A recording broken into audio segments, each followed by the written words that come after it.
Adakah Global Smooth Flotilla merupakan satu misi yang gagal? Mari kita tengok. Pelayaran ini berjaya mencetuskan gelombang solidariti yang terbesar di seluruh dunia. Sehinggakan di Itali, pekerja melakukan mogok manakala ribuan rakyat seluruh dunia, Sepanyol, Greece, Argentina, Belgium, Switzerland, Kanada, Australia, Mexico, Turki, Germany dan Malaysia semuanya turun ke jalanan bagi menyokong perjuangan negara Palestin. Solidariti juga muncul dalam bentuk konsert amal Together for Palestine di Wembley, London, yang mana lebih 1.5 juta pound berjaya dikumpulkan untuk Gaza dengan sokongan artis Hollywood seperti Peaky Blinders, Doctor Strange dan Billie Eilish. Tindakan berani rakyat ini memaksa beberapa negara Eropah termasuk UK mengiktiraf Palestin sebagai negara merdeka. Sepanyol pula menarik balik duta besarnya dari Tel Aviv, manakala Presiden Colombia Gustavo Petro mengusir diplomat Israel dan mencadangkan pengiktirafan Palestin di PBB.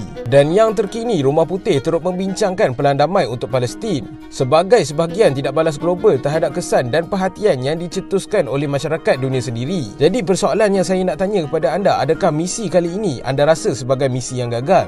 Komen pendapat anda di bawah.